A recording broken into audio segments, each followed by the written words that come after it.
What came first, the Swedish or the English version? It was the Swedish. Will we see the return of Mikael Åkerfeldt's death growl? Not on this album, you won't know. But what of the death metal instrumentation that we've missed? Not at all, mate. Plenty of jazz, hard rock and prog. Why do you always have to ruin my intros with your shitty fucking brain? I just wanted to help. I'm sorry. It's the new album from Opeth.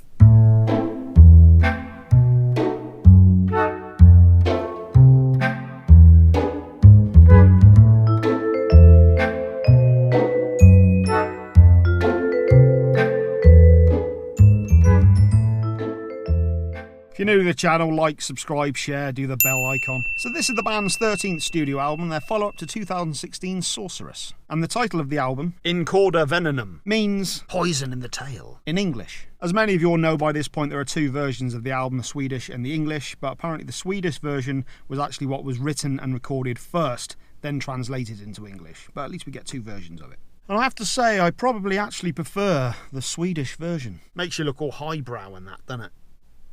Yes. For the purposes of this review, I'm going to be focusing on the English version, for the lyrics more than anything, though I will say that the Swedish version does sound more organic, which makes perfect sense as it's in his mother's tongue. Don't you dare talk about his mother's tongue! It's fair to say that Opeth have gone through quite a lot of changes over the years, but they've always remained relevant and captivating. One constant, though, that gets brought up all the time, and I must include myself in this, is the exclusion of Mikael's mighty death growl as well as their death metal elements within the instrumentation. But seeing as there hasn't really been any of that since 2008's Watershed, maybe we should just actually chill the fudge out. Alright. In all seriousness, though, I pretty much see them as a prog rock band at this point, and that's how I'm going to judge them. Luckily, I'm a huge fan of all things prog, as well as the heaviest of death metal. So to be honest, I've always enjoyed the journey that they've gone on, and let's be honest, they've never really gone commercial, have they? I mean, come on. I didn't know where I was going with that. And with that, let's review. And if anyone cares why I'm doing this in the car, I'm just too tired today. First up, we have Garden of Earthly Delights, or Livets trädgård in Swedish, I think. An instrumental intro that, while a little longer than it needs to be, sets the album up nicely with some atmospheric chanting and some 80s style synthesizers. A hint of Stranger Things, perhaps? Well, no, just the 80s. Stranger Things doesn't own the 80s, you know. Bitter. The instrumental culminates with ominous keyboard strikes and a single child uttering "Och det, om man slutar tänka, då blir man död." Which, when translated into English, or at least copy and pasted into Google, means, because if you stop thinking, you'll be dead. And this segues perfectly into Dignity, or Svekets prins in Swedish. I've already done a video for this song, so check it out. But one thing I missed on that video was that the speech that occurs at the beginning of the song was actually, of an old Swedish PM, Olof Palme. And thanks to my subscriber Hacky Macky for pointing that out. But next up we have Heart in Hand, or in Swedish,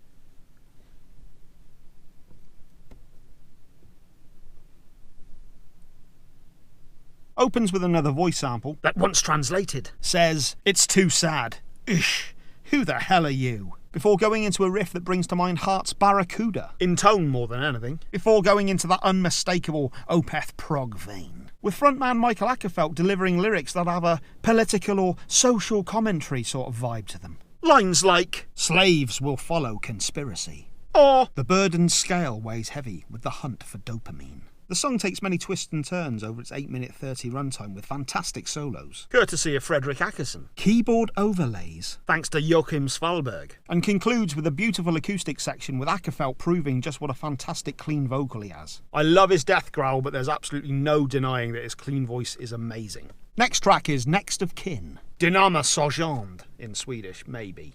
A very deep and engrossing track, this one, and I got elements of Alice in Chains, Soundgarden and Earth. Also had a good dollop of Floyd. Of the Pink variety, that being. The lyrics have an existential tinge to them. We are left in a city all alone, in the breathing of ashes, on the earth 1 second. Just a piece of meat in essence. Another song that went through many transitions. There was a particularly beautiful acoustic piece that came in around the 2-minute mark, and I really enjoyed Åkerfeldt's voice on this one. The outro sounded huge with this added orchestration that gave it a real epic sort of movie vibe. You mean like a film score? I'd easily put this song as one of the best on the album. Absolutely stunning.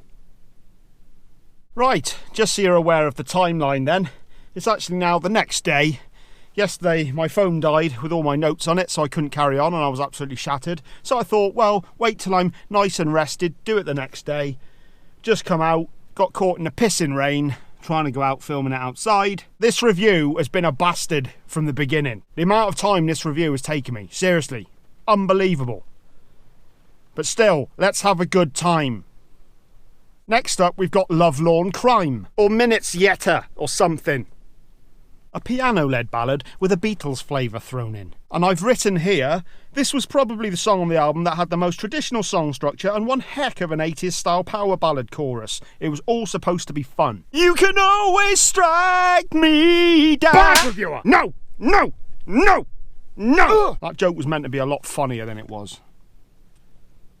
Decent enough ballad with a cool guitar solo thrown in. Next up we have Charlatan, or Charlatan. Straight back into the prog on this one, and we even get some added low end that reminded me of some of Opeth's stuff. Opeth? They're Italian band, they're awesome. And it morphs into a Meshuggah gentish chug. Try saying that 10 times fast. No. Didn't sleep well, I see. There's some dialogue going on in this one as well, and once translated, goes thusly. Who is God? What is God? It's a hard question. I do not believe in God. Do you believe in God? No. Why should I? Along with the gent riffage, we get some Dream Theater-like keyboard flourishes, and the vocal harmonies on this have that real Alice in Chains vibe to them. Really enjoyed the chorus sections on this one. Here comes the months of squalor. Clasp death in his parlour. A sorrow celebration. She canes 1,000 creations. There was a lot of jazz influence in this song as well. It had a very improvisational feel to it that was very pleasing to the ear. Really enjoyed this song a lot. Nice to hear them doing something a bit different. And there's yet some more dialogue on the outro piece that goes on about God, but I'm not going to recreate that here. What, for fear of blaspheming? No, I just can't be bothered. Next up we have Universal Truth, or Ingen, allas. Starts out with a very pretty and optimistic sounding intro, with some glorious hard rock guitar joining soon after. There were definite hints of King Diamond, in the vocals of course, as well as Radiohead, in some of the instrumentation and vocals. And there were also elements of Queen, Rush, and there was definite hints of his time working with Steven Wilson. A lot to enjoy in this song. Next up, the Garroter. Banemannen. I was going to say Barry Manilow, but... A beautiful flamenco guitar piece lulls us into a delicate piano that takes us then into a dark lounge jazz vibe with some haunting lyrics. I didn't mind this song because it definitely had some fantastic instrumentation, but I kept expecting it to go somewhere, and it never really did. What, even on the second time you'd heard it, so you knew what it was like? Not bad, but it didn't really grab me either. Next up, Continuum. Kontinuerlig drift. Maybe. A slow build-up on this one that initially left me feeling a little underwhelmed, but around the 2-minute mark, a chorus erupts that once again has that hint of Alice in Chains vocal harmonies. Once there was a moment. Time was on my side. Rust and silk bestowment balanced on my pride. We also get an epic wah-wah. Wah-wah. Wah-wah. Wah-wah. Wah-wah. Wah-wah. Wah-wah. Wah-wah. Wah-wah. Fine. Solo, and the back half of the song transmutes. Nice word. Into a delicate, tranquil acoustic instrumentation. I have to say I wasn't a huge fan of this one initially, but this one's grown on me immensely. And the final song on the album, All Things Will Pass. Allting, slut. More of a sinister start to this one with the minor key being utilised in that Slayer-esque fashion, in both guitar and piano. Before things get heavier with huge power chords ringing out and a bass line that's not dissimilar to Holy Diver. The chorus is simple yet huge and effective and has this eastern tinge that reminded me much of Metallica's Wherever I May Roam. Dead within a dream, icy river stream. After an ominous sounding drum fill, courtesy of Martin Axelrod, we go into the back half of the song with a truly mesmerising close, with Michael repeating the lines. If everything ends, is it worth to turn back home again? An epic way to end the album. So there you go, that's the album, and I would give that an 8.5 out of 5.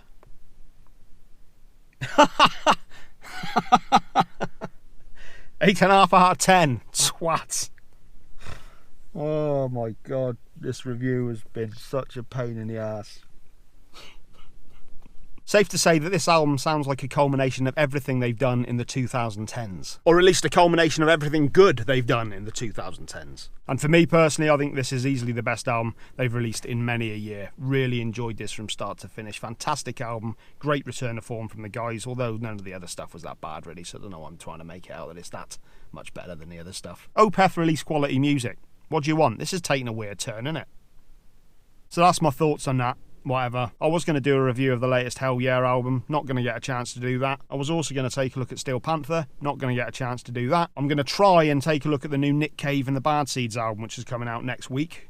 Huge Nick Cave fan, so that'd be great to be able to check that one out. Did any of those? Did a lot of stumbling there. Wild Hearts are releasing their 5 or 6 track EP. The main track on that is going to be Diagnosis, which was one of the tracks from their fantastic Renaissance Men album, which came out earlier on in the year. And on the subject of Ginger Wildheart, I've been trying to get a review done of his solo album Heads Are Poppin', so maybe I'll try and put that into the same review, maybe. I don't know. It's been difficult this weekend trying to get this review done. It really has sucked. So on that happy note, I'll see you later.